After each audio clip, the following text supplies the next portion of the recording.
ಈ ಪ್ರಪಂಚದಲ್ಲಿ ಯಾರು ಸುಖವನ್ನು ಹುಡುಕದೇ ಇದ್ದಾರೆ, ಯಾರು ದುಃಖವನ್ನು ತಪ್ಪಿಸಿಕೊಳ್ಳಲು ಪ್ರಯತ್ನಿಸುತ್ತಿಲ್ಲ. ಆದರೆ ಜೀವನದ ನಿಜವಾದ ರಹಸ್ಯವೇನು? ಇದನ್ನು ಅರಿಯಲು ಒಮ್ಮೆ ದೇವಋಷಿ ನಾರದರು ವೈಕುಂಠಕ್ಕೆ ತೆರಳಿದರು. ನಾರದರು ಲೋಕದಲ್ಲಿ ನಡೆದಿರುವ ಕಷ್ಟ ಸಂತೋಷಗಳ ವ್ಯತ್ಯಾಸ ನೋಡಿ ಚಿಂತಿಸಿದವರು. ಅವರಿಗೆ ಒಂದು ಪ್ರಶ್ನೆ ಕಾಡುತ್ತಿತ್ತು. ಯಾರೋ ಬಡವರಾಗಿದ್ದರೂ ಸಂತೋಷ, ಯಾರೋ ಶ್ರೀಮಂತರಾಗಿದ್ದರೂ ದುಃಖ. ಇದಕ್ಕೆ ನಿಜವಾದ ಕಾರಣ ಏನು? ಈ ಪ್ರಶ್ನೆಗೆ ಉತ್ತರ ಪಡೆಯಲು ಅವರು ತಮ್ಮ ಮಹಾದೇವತಾ ಜಪವಾದ ನಾರಾಯಣ ನಾರಾಯಣ ಜಪಿಸುತ್ತಾ ವೈಕುಂಠದ ದಾರಿ ಹಿಡಿದರು. ಅಮೃತಮಯ ವೈಕುಂಠದ ದ್ವಾರಕ್ಕೆ ತಲುಪುತ್ತಿದ್ದಂತೆ ಪ್ರತಿ ದಿಕ್ಕಿನಿಂದ ಬೆಳಕು ಹರಿದು ಅವರನ್ನು ಸ್ವಾಗತಿಸಿದವು. ಶ್ರೀಮನ್ನಾರಾಯಣರು ಶಾಂತ ಸೌಮ್ಯ ದಿವ್ಯ ಸ್ವರೂಪದಲ್ಲಿ ಕಮಲಹಾಸನದಲ್ಲಿ ಕುಳಿತಿದ್ದರು. ನಾರದರು ನಮನ ಮಾಡಿ ಕೇಳಿದರು, ಪ್ರಭು, ಮಾನವನ ಜೀವನದಲ್ಲಿ ಸುಖ ಮತ್ತು ದುಃಖಗಳು ಏಕೆ ಬರುತ್ತವೆ? ನಾರಾಯಣರು ಮಂದಹಾಸ ಮಾಡಿ ಹೇಳಿದರು, ನಾರದ, ಮನುಷ್ಯ ತನ್ನ ಜೀವನವನ್ನು ನೋಡುವ ದೃಷ್ಟಿಯೇ ಅವನ ಸುಖ ಮತ್ತು ದುಃಖ. ನಾರಾಯಣರು ನಿಧಾನವಾಗಿ ಉಪದೇಶ ಪ್ರಾರಂಭಿಸಿದರು. ಮನಸ್ಸಿನ ಮಹತ್ವ. ಮನುಷ್ಯನ ಮನಸ್ಸೇ ಅವನಿಗೆ ಸ್ವರ್ಗವಾಗಬಲ್ಲದು, ಮನಸ್ಸೇ ನರಕವೂ ಆಗಬಲ್ಲದು. ಶಾಂತ ಮನಸ್ಸಿಗೆ ಜಗತ್ತು ದಯೆಯಾಗಿದೆ, ಚಂಚಲ ಮನಸ್ಸಿಗೆ ಜಗತ್ತೇ ಶತ್ರು. ಮನಸ್ಸು ಹೊರಗಿನ ಲೋಕವನ್ನು ನೋಡುವ ಕಿಟಕಿ. ಕಿಟಕಿ ಕಳೆಗುಂದಿದರೆ ಸೂರ್ಯನಿಗೂ ಕಲೆ ಕಾಣುತ್ತದೆ. ನಮ್ಮ ಜೀವನದಲ್ಲಿ ಚಿಂತೆ, ಅವಮಾನ, ದ್ವೇಷ ಇವು ಮನಸ್ಸಿನ ಕಲೆ. ಪ್ರೀತಿ, ಶಾಂತಿ, ಕ್ಷಮೆ ಇವು ಮನಸ್ಸಿನ ಬೆಳಕು. ಅನಿತ್ಯದಲ್ಲಿ ನಿತ್ಯವನ್ನು ಹುಡುಕಬೇಡ. ಜಗತ್ತಿನ ಎಲ್ಲ ವಸ್ತುಗಳು ಅನಿತ್ಯ.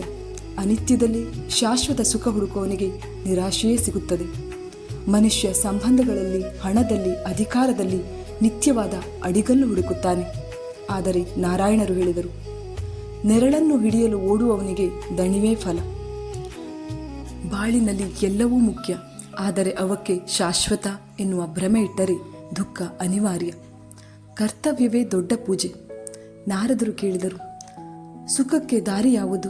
ಶ್ರೀಮನ್ನಾರಾಯಣರು ಹೇಳಿದರು, ಕರ್ತವ್ಯ ನಾರದ, ಕರ್ತವ್ಯವೇ ದೊಡ್ಡ ಪೂಜೆ.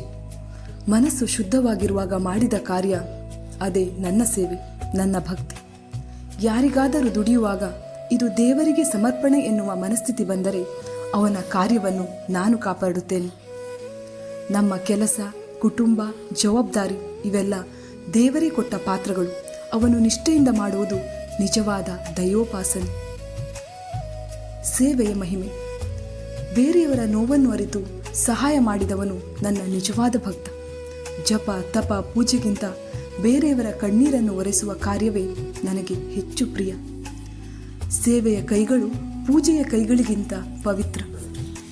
ಇದು ಮಾನವರಿಗಾಗಿ ದೈವದ ಮಹಾ ಸಂದೇಶ. ಕಷ್ಟದ ನಿಜ ಸ್ವರೂಪ. ನಾರದರು ಕೇಳಿದರು, ಪ್ರಭು, ಮನುಷ್ಯನಿಗೆ ಸಂಕಷ್ಟಗಳು ಏಕೆ ಬರುತ್ತವೆ? ನಾರಾಯಣರು ಸತ್ಯವನ್ನು ಹೇಳಿದರು, ಕಷ್ಟಗಳು ದಂಡನೆ ಅಲ್ಲ ನಾರದ, ಅವು ಶಿಲ್ಪ. ಕಲ್ಲನ್ನು ಹೊಡೆದಾಗ ಮಾತ್ರ ಸುಂದರ ವಿಗ್ರಹ ರೂಪ ಬರುತ್ತದೆ. ಹಾಗೆಯೇ ಸಂಕಷ್ಟಗಳು ಮನುಷ್ಯನ ಗುಣ, ಧೈರ್ಯ, ತಾಳ್ಮೆ ಇವುಗಳನ್ನು ರೂಪಿಸುತ್ತವೆ. ಕಷ್ಟ ಬಂದಾಗ ಭಯಪಡಬೇಡಿ, ಅದು ನಿಮಗೆ ದೇವರ ವಿಶೇಷ ತರಬೇತಿ. ಭಕ್ತಿಯ ಮೂಲ. ಭಗವಂತರು ಕೊನೆಗೆ ಹೇಳಿದರು, ಭಕ್ತಿ ಎಂದರೆ ಕೇವಲ ಜಪವಲ್ಲ ನಾರದ, ಹೃದಯದ ಶುದ್ಧತೆ, ಕ್ಷಮಿಸುವ ಶಕ್ತಿ, ವೈಮನಸ್ಸನ್ನು ಬಿಟ್ಟು ಬಿಡುವ ಶಕ್ತಿ. ಇದೇ ನಿಜವಾದ ಭಕ್ತಿ. ಭಕ್ತಿಯ ಹೂವು ದೇವರ ಮಂದಿರದಲ್ಲ, ನಮ್ಮ ಹೃದಯದಲ್ಲೇ ಅರಳುತ್ತದೆ. ನಾರದರು ನಮನ ಮಾಡಿ ಹೇಳಿದರು, ಪ್ರಭು, ನಿಮ್ಮ ಮಾತುಗಳು ಸಂಸಾರದ ಮಾರ್ಗದೀಪ. ಶ್ರೀಮನ್ನಾರಾಯಣರು ಆಶೀರ್ವಾದ ನೀಡಿ ಹೇಳಿದರು, ನಾರದ, ಈ ಉಪದೇಶಗಳನ್ನು ಲೋಕಕ್ಕೆ ಹೇಳು. ಯಾರು ಈ ಮಾತುಗಳನ್ನು ಮನದಲ್ಲಿ ಇಟ್ಟು ಮನಸ್ಸನ್ನು ಶಾಂತಗೊಳಿಸುತ್ತಾರೋ ನಾನೇ ಅವರ ಹೃದಯದಲ್ಲಿ ನೆಲೆಸುತ್ತೇನೆ. ನಾರದರಿಗೆ ಹೇಳಿದ ಈ ಉಪದೇಶ ಇಂದು ನಮ್ಮ ಬದುಕಿಗೂ ದಾರಿ. ಮನಸ್ಸು ಶಾಂತವಾಗಿದ್ದರೆ ಲೋಕವೂ ಸುಂದರ. ಕರ್ತವ್ಯ ನಿಷ್ಠೆಯಾಗಿದ್ದರೆ ದೇವರು ಹತ್ತಿರ. ಸೇವೆ ಮಾಡಿದ ಕೈಗಳು ಪುಣ್ಯವಂತ. ಕ್ಷಮೆ ಮಾಡಿದ ಹೃದಯವೇ ಭಕ್ತಿಯ ಮಂದಿರ. ದುಃಖ ಬಂದರೂ ಕುಗ್ಗಬೇಡಿ, ಅದು ದೇವರು ರೂಪಿಸುವ ಶಿಲ್ಪ.